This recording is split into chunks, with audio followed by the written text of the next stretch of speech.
Assalamualaikum warahmatullahi wabarakatuh. Ini kami akan mempresentasikan bab 10, yaitu perkembangan Islam pada masa modern.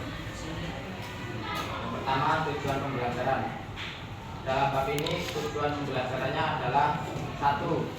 Menjelaskan peradaban Islam pada masa modern. 2. Menganalisis pemikiran tokoh-tokoh Islam pada masa modern. 3. Menelaah perkembangan peradaban Islam pada masa modern. 4. Mempresentasikan tentang perkembangan peradaban Islam pada masa modern. 5. Meyakini kebenaran perkembangan peradaban Islam pada masa modern. 6. Membiasakan berpikiran terbuka, bernalar kritis, semangat kebangsaan, dan berkebinekaan global. Kondisi Islam pada masa modern. Bagaimana pendapat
tokoh Islam pada masa modern.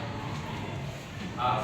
Muhammad Ali Pasha tahun 1765 sampai 1749 Masehi. Lengkapnya adalah Muhammad Ali Pasha, lebih dikenal dengan Pasha atau Muhammad Ali. Pasha adalah pelopor kebangkitan Islam di Mesir yang mati pada bulan Januari 1745 Masehi di Kawala. Ayahnya bernama Ibrahim Abuha dari Turki, masuk keluarga yang tidak mampu. Karena kondisi tersebut, sejak kecil Pasha bekerja membantu perekonomian keluarganya dan tidak bisa mengenyam pendidikan sebagaimana anak-anak kebanyakan. B.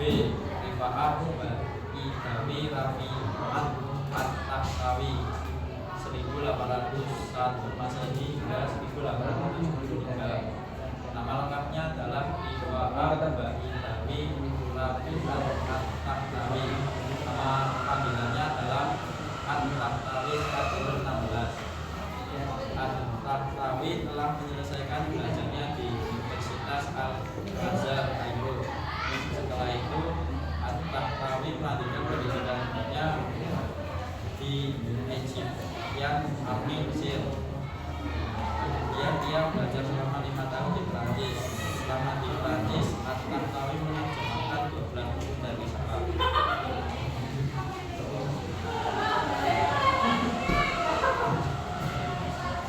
C. Jamaluddin Al-Afghani lahir di Kabul, Afghanistan pada tahun 1838 Masehi dan meninggal di dunia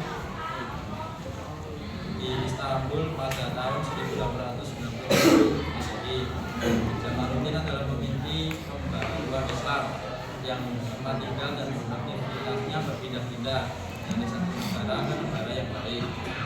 Pengaruh pemikiran dan pembaruannya yang paling besar adalah di Mesir. Oleh karena itu, meskipun masa karirnya dihabiskan di Afghanistan, perjuangannya lebih banyak di Mesir, Hijaz, Yaman, Rusia, Turki, Inggris, India, dan Perancis.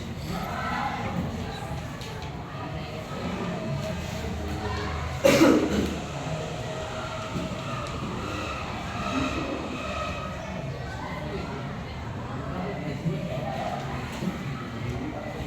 umat Islam berpuasa menjalankannya kita bisa adanya terdapat bahwa kita Islam khususnya pada masa modern kesatuan umat Islam dari berjalan pada masa-masa Islam mengalami sebuah masa di antara gagasan cendekiawan Muslim pada masa tersebut adalah Islamisme yang dilakukan Jamaluddin Al-Afghani merupakan cikal bakal gerakan nasional pemerintahan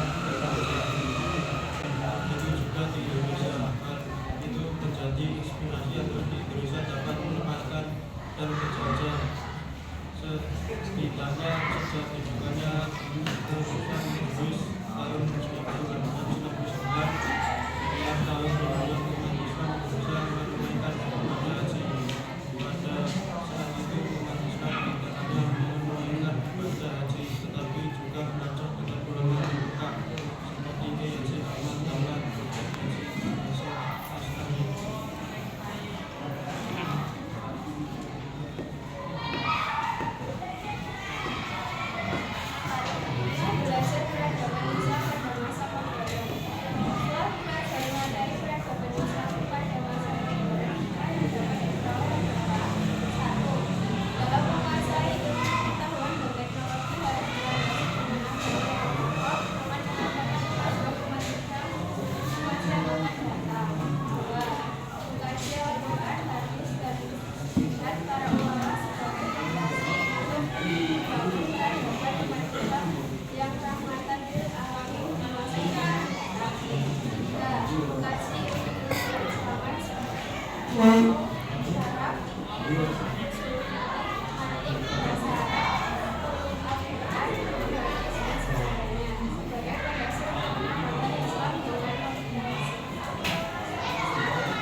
Refleksi setelah mempelajari materi peradaban Islam masa modern, berikut 3 materi yang kami rasakan pada kehidupan sehari-hari.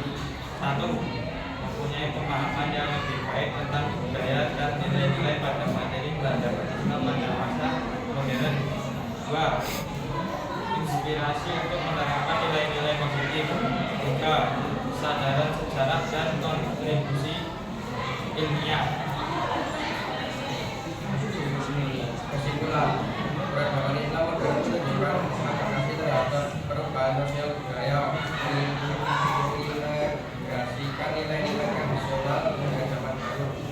Dalam materi tersebut yaitu peradaban Islam pada masa modern, kami berharap kita bisa lebih untuk belajar tentang tidak hanya ilmu akhirat saja, tetapi juga ilmu dunia, sehingga kita bisa mencapai.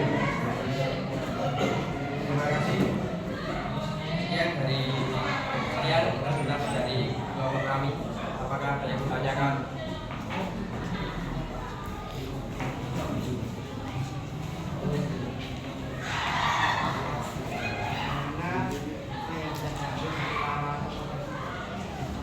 Apa mas? Selain diambil dari para enggak.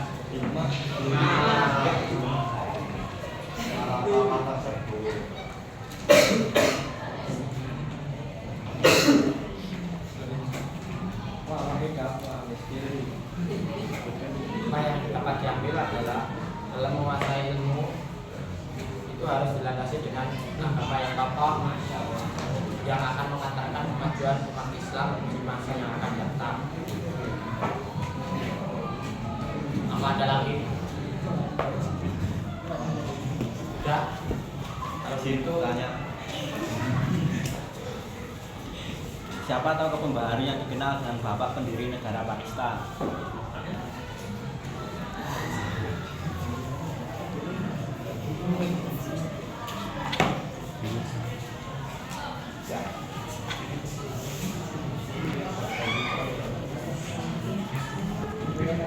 Muhammad Ali Jinnah. Cukup sekian presentasi dari kami yang beranggotakan 7 orang. Saya tutup. Wassalamualaikum warahmatullahi wabarakatuh. Waalaikumsalam.